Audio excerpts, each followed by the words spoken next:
O eto na mga kababayan.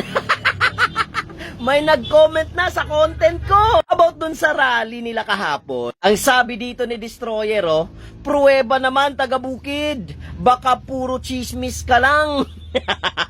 O sige, pakitaan natin to. Itong footage na to, itong video na to, ay kuha nung nirelease na sila sa gate. Kasi nga, ang sabi ng mga taong nandoon, ayaw silang palabasin kasi hindi pa daw nakapagsalita si Bongit. Yung iba nga, hindi nila alam kung bakit sila nandoon. Lalo na daw yung mga taga Davao Oriental na malayo talaga, hindi nila alam kung saan sila dadalhin basta may pinangako lang sa kanila. Huwag nating sayangin ang oras mga kababayan. Destroyer, manood ka. O, Destroyer, panoorin mo.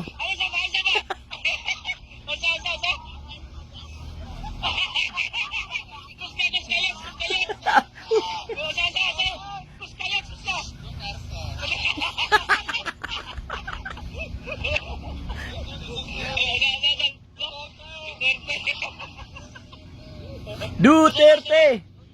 Duterte pa rin. Puro Duterte. Duterte pa rin. Duterte pa rin. Duterte. Bigay ka po Diyos. Duterte pa rin. Duterte. Ay, sinanay, ikaw na. Nay, balik si Duterte. Kaya maraming adik kayo.